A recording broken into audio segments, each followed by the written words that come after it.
Hey familia Salvare, espero que estés teniendo una semana bendecida. Te invito a que ores conmigo y podamos dar inicio a este mensaje. Padre Dios, te damos gracias por tu amor y misericordia. Gracias por tu bondad y por tu Espíritu Santo en nosotros. Te pido que en esta hora nos hables con tu buena palabra, que la palabra que necesitamos la envíes hoy, palabra de bendición, sanidad y restauración. Aun si necesitamos ser animados o confrontados por tu palabra, Dios, que así sea. Que tu palabra sea esa semilla plantada en nuestros corazones, que pueda germinar, crecer y dar fruto a su tiempo. Te damos la gloria, la honra y la alabanza en el nombre de Jesús. Amén. Bueno, sabes, yo nací en 1986, así que me tocó ser un niño cristiano en los años 90. Y en esta época es muy significativa para la iglesia cristiana en Latinoamérica. Y si hay alguien que haya sido cristiano que nos esté mirando entre los 70s o 80s, sabe de lo que estoy hablando. Esta etapa donde mucho de lo que hoy es normal era algo casi impensable dentro de la iglesia, hasta pecaminoso, podríamos decir. Me da risa de los que hoy dicen que está mal poner iluminación en las iglesias y muchos de ellos, sus congregaciones tienen batería y guitarra eléctrica e instrumentos que se conectan, ¿verdad? Cuando eso era casi pecaminoso. El órgano era el instrumento de Dios. Es una época donde muchos pastores que hoy son famosos o tienen mega iglesias empezaban con sus ministerios.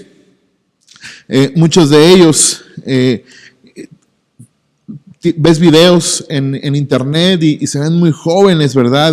Y pasando a temas más escabrosos, también fue una época donde se gestaron algunas de las enseñanzas que fueron separando a muchos de estos ministerios. Por ejemplo, puedes encontrar videos de los años 90 donde pastores que hoy son opuestos, que hoy quizás se llevan mal, pero antes eran uña y mugre, ¿verdad? Como decimos coloquialmente, no sé quién sea la mugre, pero eran muy íntimos, eran muy cercanos. Y una de las enseñanzas que fue muy famosa, pero a mi punto de vista se ha desvirtuado de lo que realmente es, pero que es algo muy importante y que además le da título al mensaje de hoy, es la guerra espiritual.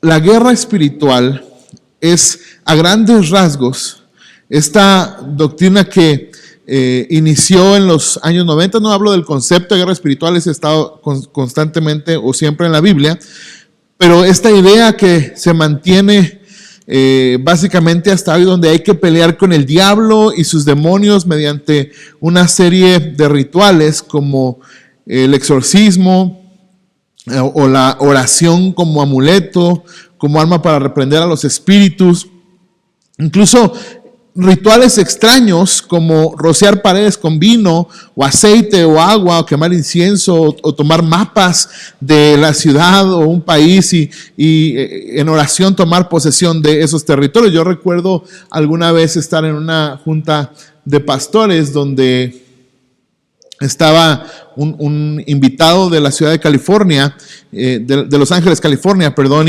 y pusieron un mapa inmenso de la ciudad de Guadalajara y ese mapa se pusieron sobre los 4 puntos cardinales y oraron y pusieron manos, lo pusieron en el suelo, lo pisaron, recitando esta palabra que todo lo que pise la planta de nuestro pie el Señor nos lo ha dado, ¿verdad? Que está en Josué.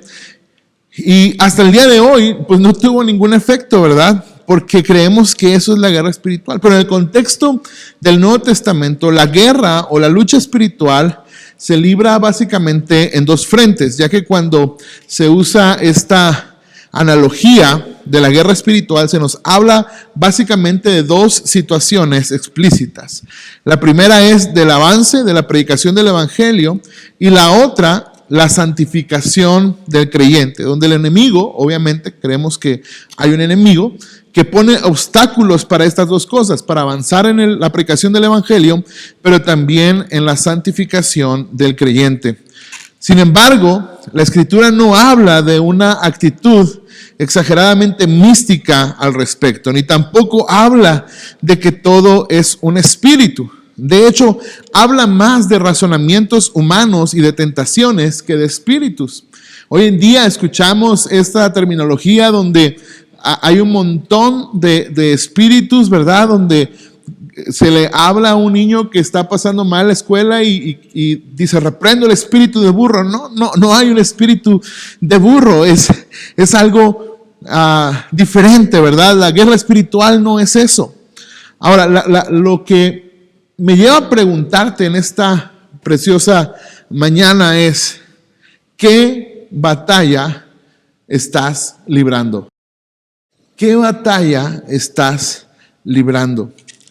¿Estás peleando contra entes que no existen?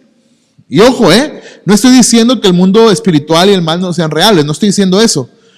Pero muchos dan golpes al aire o están librando batallas contra entes que se inventaron. ¿Estás librando esa batalla o estás librando una batalla constante, como dice la Escritura? Y en estos dos frentes, de manera interna y de manera externa. Interna contra los deseos de la carne, ¿verdad? Y que la Biblia dice en Gálatas que los deseos de la carne son contrarios al Espíritu de Dios. Y en el segundo frente, que es de una forma externa, contra los razonamientos y argumentos propios del sistema de este mundo que nos están invadiendo día con día. Este es un tema importante porque muchos estamos teniendo fracasos en nuestras vidas y en diversas áreas porque estamos librando la batalla equivocada. Quizá tú te has sentido que estás teniendo fracasos en tu matrimonio, en tu trabajo, en la escuela, con tus amigos, y estás fracasando en las relaciones interpersonales, y quizás porque estás librando la batalla equivocada. Y con esto no digo que evadas los problemas ni que seas irresponsable, pero que debemos saber de dónde vienen los ataques, que hay ataques reales donde el enemigo está impidiendo que avancemos y estemos derrotados, que estemos fracasados en ciertas áreas de nuestra vida.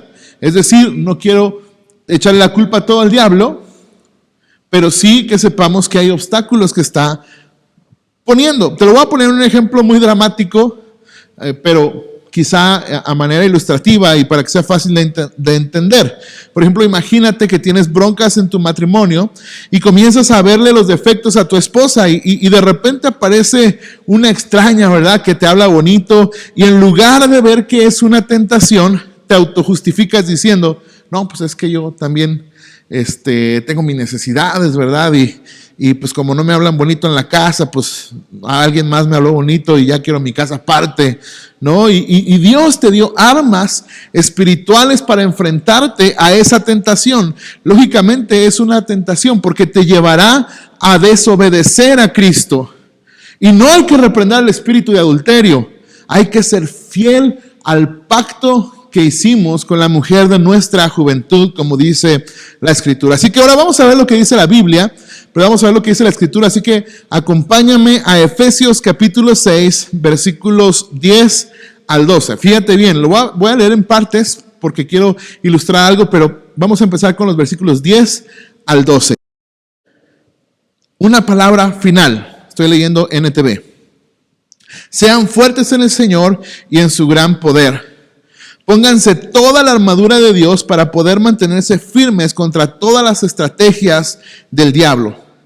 Pues no luchamos contra enemigos de carne y hueso, sino contra gobernadores malignos y autoridades del mundo invisible, contra fuerzas poderosas de este mundo tenebroso y contra espíritus malignos de los lugares celestiales. Ahora bien, hasta aquí pareciera como hay que luchar como Constantine, ¿no? Como esa película que se enfrentaba a los demonios y que se sabía los rituales, era una especie de exorcista, ¿verdad? Pero de acción, y creemos que eso es la guerra espiritual, porque entendemos en estos versículos que hay que luchar contra gobernadores malignos, ¿no? Y nos imaginamos como algo así de miedo o etcétera. Pero cuando sigues leyendo, ahí es donde te das cuenta de lo que se está refiriendo. Dice, por lo tanto, versículo 13, conectivo de conclusión, es decir, la idea anterior concluye en esto. Por lo tanto, pónganse todas las piezas de la armadura de Dios para poder resistir al enemigo en el tiempo del mal. Así, después de la batalla, todavía seguirán de pie, firmes. Defiendan su posición poniéndose el cinturón de la verdad y la coraza de la justicia de Dios. Pónganse como calzado la paz que proviene de la buena noticia a fin de estar completamente preparados. Además de todo eso, levanten el escudo de la fe para detener las flechas encendidas del diablo. Pónganse la salvación como casco y tomen la espada del Espíritu, la cual es la palabra de Dios. Oren en el Espíritu en todo momento y en toda ocasión. Manténganse alerta y sean persistentes en sus oraciones por todos los creyentes en todas partes. Y oren también por mí. Pídenle a Dios que me dé las palabras adecuadas para poder explicar con valor su misterioso plan, que la buena noticia es para judíos y gentiles por igual. ¡Wow! ¿Está hablando de guerra contra los satánicos, contra los brujos? No.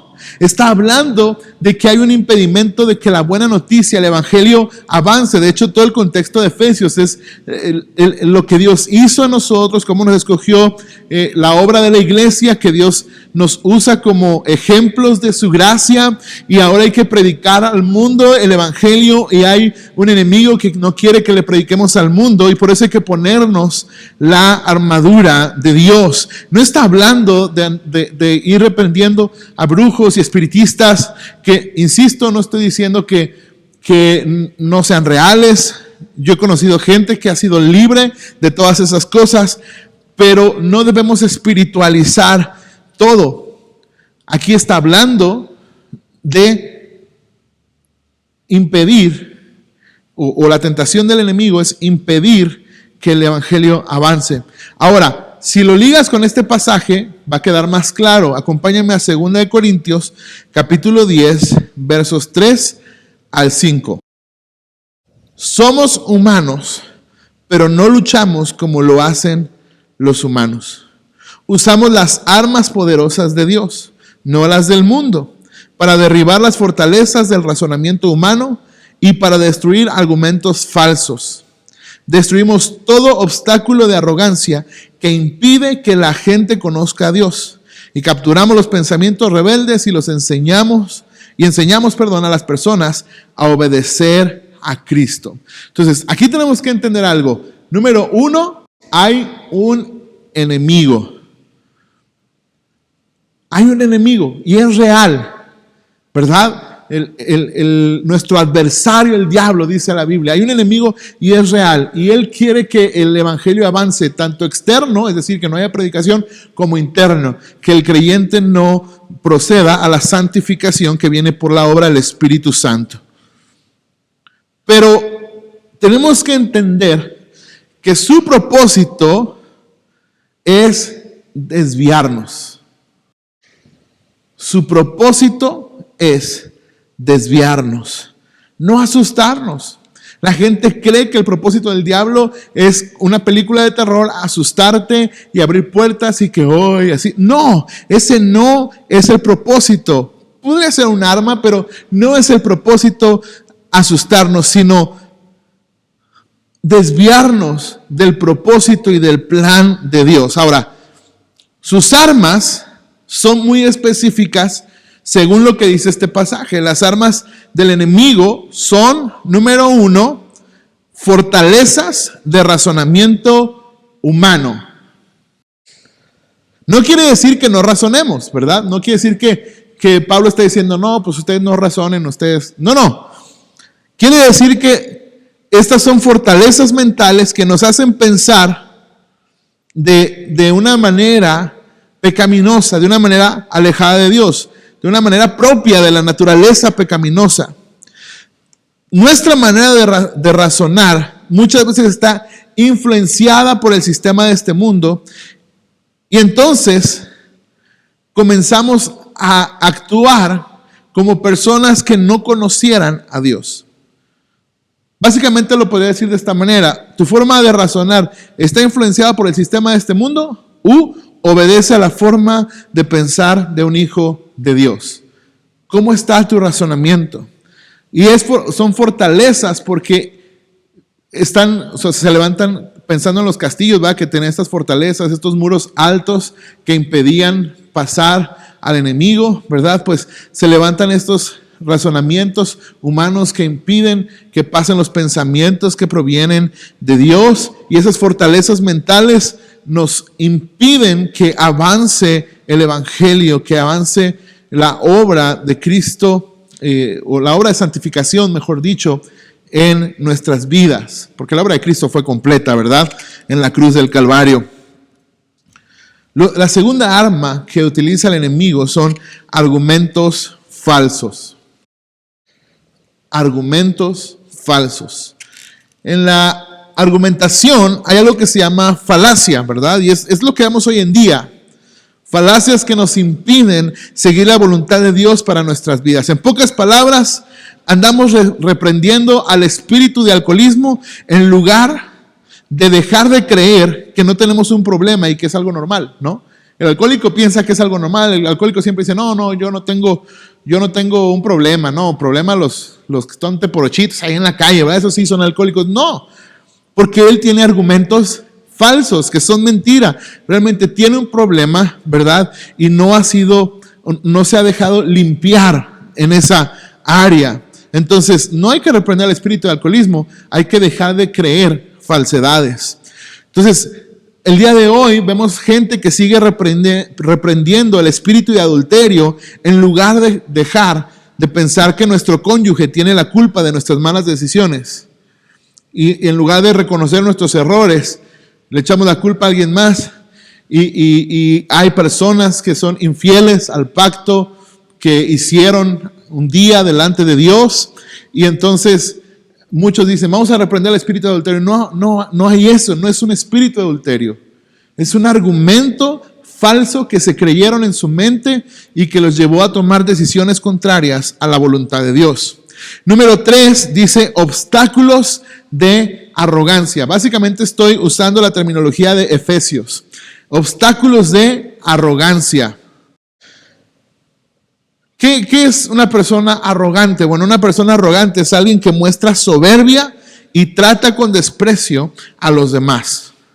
La arrogancia, mis amados, es un obstáculo para avanzar en nuestra vida de fe.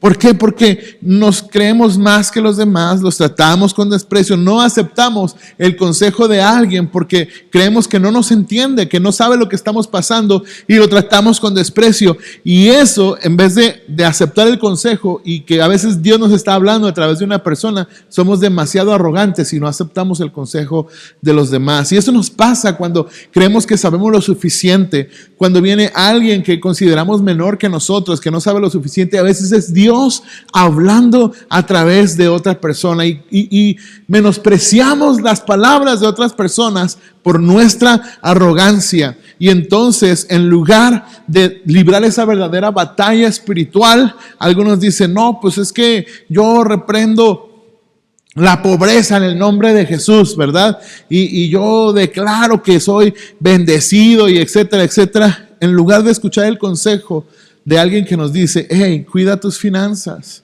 cuida la manera en que estás administrando. Y nos creemos muy arrogantes. No, tú no sabes nada. Yo voy a reprender ahorita. Esa no es la verdadera guerra espiritual.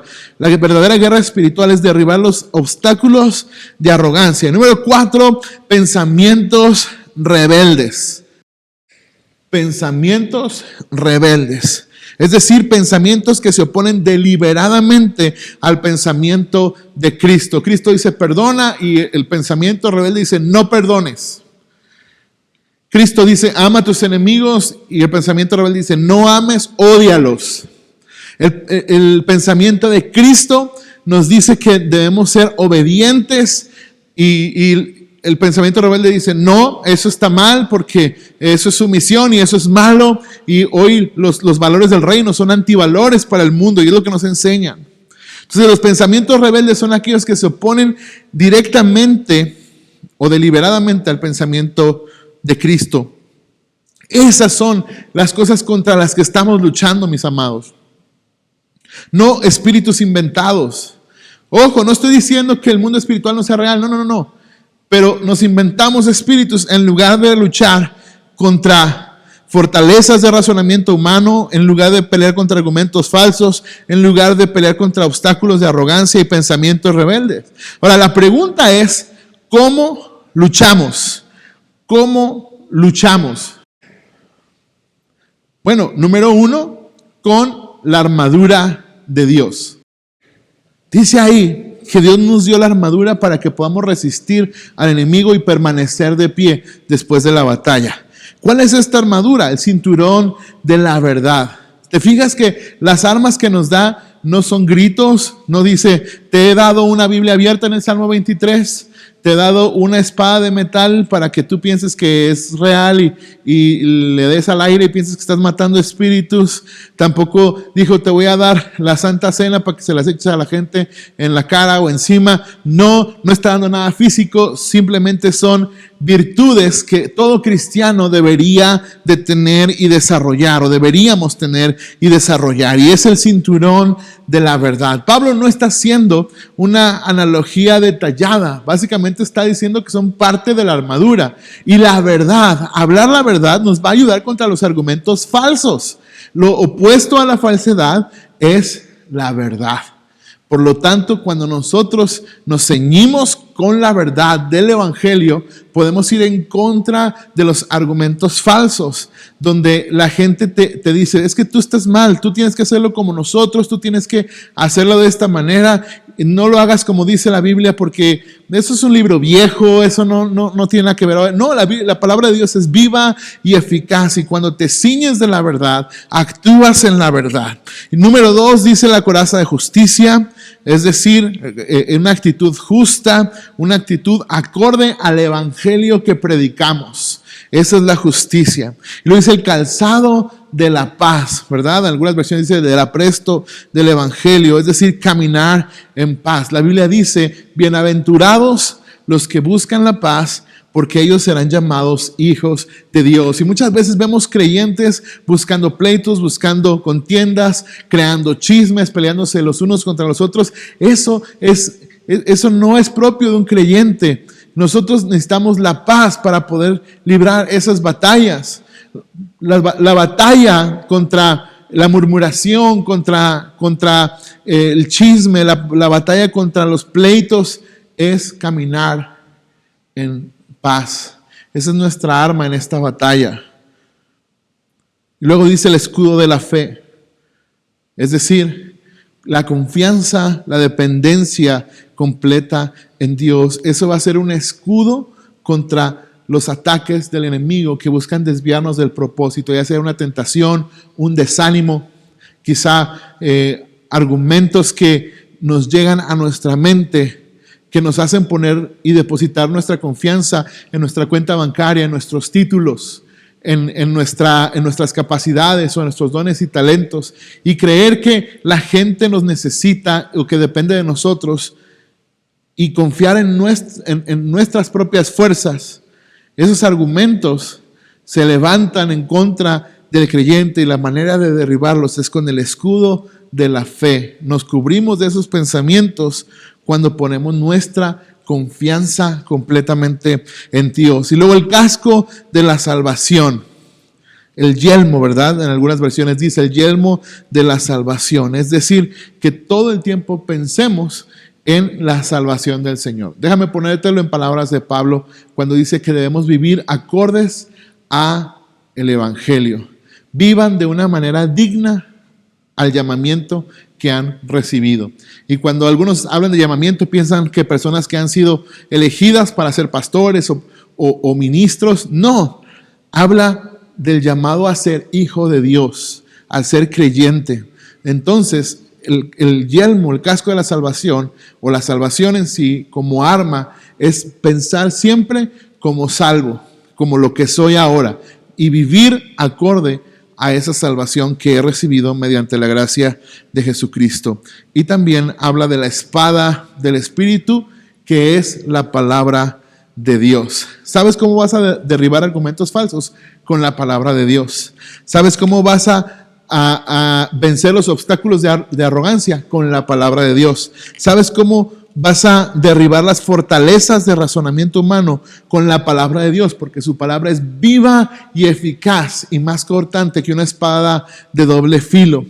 Por lo tanto, necesitamos vestirnos de esta armadura y de esa manera vamos a pelear. Pero eso es solamente el primer paso. El segundo paso es orando siempre en el Espíritu. Esto nos habla de una comunión constante con Dios. Esto nos habla de todo el tiempo estar conectados con Dios. Ahora, nosotros tenemos una idea falsa que se ha permeado en la iglesia, que es que la presencia de Dios se siente en un lugar. No, amados. La presencia de Dios, sí, estoy de acuerdo en la manera que lo creemos en esta iglesia, que se manifiesta de una manera palpable, visible en ciertos momentos para que el no creyente pueda ser impactado y venga al arrepentimiento, pero la presencia de Dios está en nosotros. Nosotros no podemos decir como el Antiguo Testamento que entramos a su presencia, eso es falso. Nosotros, ¿no dice la Escritura acaso que somos templo del Espíritu? ¿Acaso no se supone que ahora Cristo vive en nosotros? ¿Que no se supone que, a diferencia del Antiguo Testamento, que el Espíritu Santo se posaba sobre las personas, ahora está dentro de nosotros? Entonces tiene que haber una comunión constante. Por eso Pablo decía, no apaguen el Espíritu. Y luego, número 3, dice, manteniéndose alerta. Manteniéndose alerta. ¿Qué quiere decir esto? Bueno, pues estar atentos, estar despiertos, ¿verdad? Estar sabiendo que algo que viene en mi contra probablemente sea algo que me va a llevar a desviarme del propósito de Dios y desobedecer a Cristo, ¿no? Por ejemplo, cuando tengo que elegir entre dos cosas, tomar una decisión importante en mis finanzas, tomar una decisión importante en mi matrimonio, lo que decida me puede llevar o no a obedecer a Cristo. Por eso tengo que estar atento y estar alerta y mantenerme alerta. Y luego dice, persistiendo en oración por otros. Acuérdense que Pablo dijo, persistan en oración por todos los creyentes en todo lugar. ¿Qué quiere decir esto? Que no estamos solos, amados.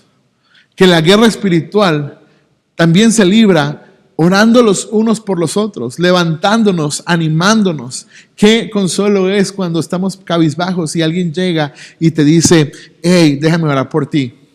Y pide por ánimo. A veces ni siquiera es esperar algo más. A veces Dios usa la oración de esas personas para recordarnos que Él siempre está en control. Por eso debemos persistir en oración unos por otros.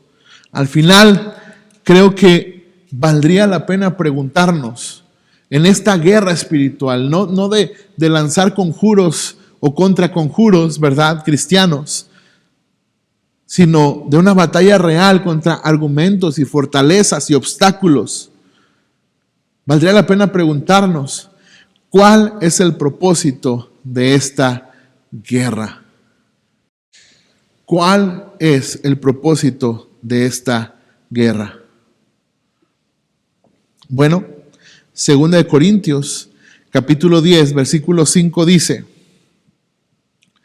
destruimos todo obstáculo de arrogancia que impide que la gente conozca a Dios y capturamos los pensamientos rebeldes y enseñamos a las personas a obedecer a Cristo.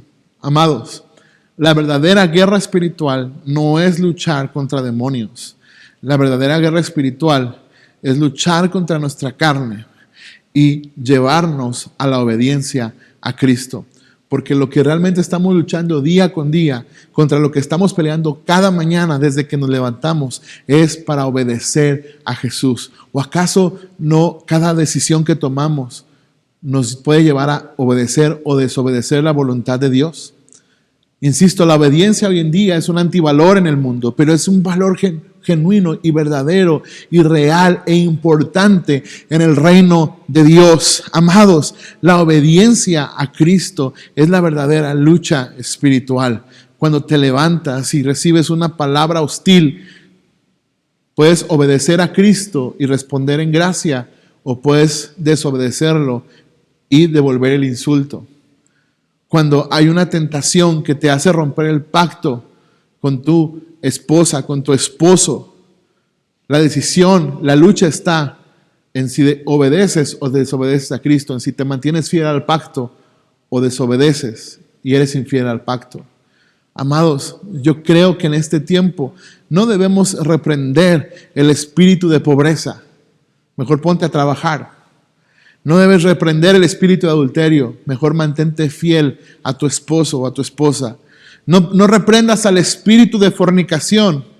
Mejor enseña a los jóvenes a mantenerse fieles al Señor y fieles a sus futuras parejas desde ya.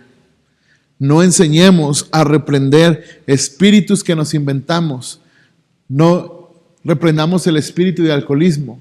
Mejor creemos entornos donde las familias sean fortalecidas y donde los índices de alcoholismo, de drogadicción puedan bajar. No estoy diciendo que sea 100% seguro. Cada quien va a pasar su proceso y muchos, nuestro proceso, nuestra vida parece o es muy similar al hijo pródigo, donde aunque conocemos a Dios nos alejamos por un tiempo y Dios usará los medios que tenga que usar para hacernos volver a casa. Pero eso es otra cosa. Tú y yo no podemos andar reprendiendo el espíritu de drogadicción y estamos tratando mal a nuestros hijos y ellos van a ir a la pandilla, van a ir con los amigos y van a aprender en la calle lo que no les enseñamos en casa. Dejemos de reprender el espíritu de pornografía y comencemos a enseñar la pureza sexual como un valor de todos los creyentes y de todos los cristianos. No reprendamos el espíritu del burro, no, mejor alentemos y afirmemos con palabras de bendición a nuestros hijos, a nuestros cónyuges. Amados hermanos, que la verdadera guerra espiritual, la que libramos día a día, podamos salir avantes y vencedores al obedecer a Cristo en cada una de nuestras decisiones. Amén.